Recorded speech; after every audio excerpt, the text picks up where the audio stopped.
Learn how to multiply and divide numbers in scientific notation. So now we're going to look at how we add or subtract numbers in scientific notation. So if you read what the text says, it says, make exponents the same first by moving the decimal and changing the exponent, then add or subtract. Or in our world, we're just going to use a calculator. So I'm going to take this time to show you how we use a calculator for numbers in scientific notation. Now, some of you are going to want to resist the urge to use the double E button, but I am strongly going to advise against it. So double E, what do I mean? I'm going to take one of these calculators. It's pretty standard. Some of you probably have it. The way we type this number into our calculator, we do 3.2. You hit the second button in the top corner, the button over the 7, so that gives you that E. That E means times 10, 2, and then you just put a 3. There's no times, there's no 10, there's no caret, there's nothing. So then we have plus 6.5, hit the second button again, hit the double E's, and then make sure we use the negative button if it's a negative exponent, not the minus. The minus will give us an error. So we're going to do -2. And we hit equals. Now in this one, it doesn't give me the answer in scientific notation. So that's okay, because we can actually switch it so that it does. If you hit second and you hit the psi button up here, you flip it over to psi, it'll change the number into scientific notation for you, and it even shows. So we have 3.2 times 10 to the third.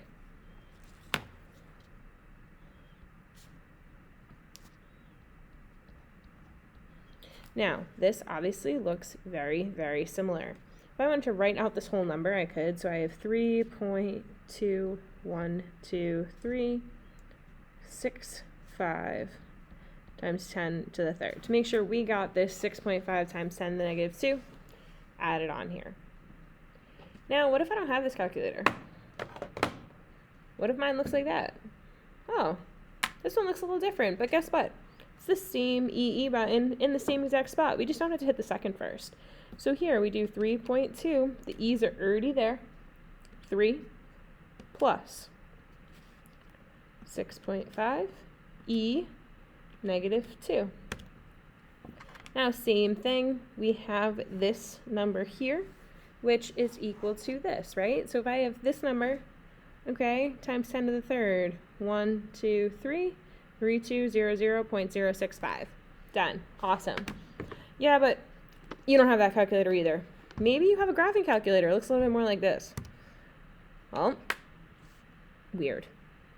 Button still in the same place. So we have 3.2, hit the second, hit that button over the 7, although that button looks a little different, still the same one.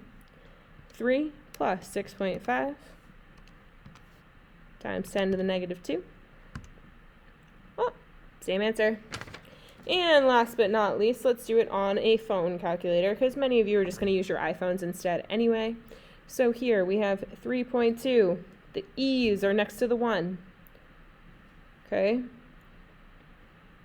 3 plus 6.5 E to -2. And we get the same number. Flip this way, it's still not big enough to be in scientific notation, so we're going to see it's the same thing. If I take this and go 1, 2, 3, we're going to get the same number. Now, yes, I understand, okay? A lot of you are going to want to take your calculators and go 3.2 times 10 to the third plus 6.5 times 10 to the -2. And some of you will even look at me and go, well, Miss A, I got the same answer. And you know what? You're not wrong. Okay? With addition and subtraction, this doesn't matter. You can type it like this if you want. But I want you to get into the habit of using the E's, because when we have to multiply and divide, if you're already in that habit of using the E's, you are going to be all set. So take some time, go do the practice assignment that's on Moodle, and we'll talk about it this afternoon. Let me know if you have any questions.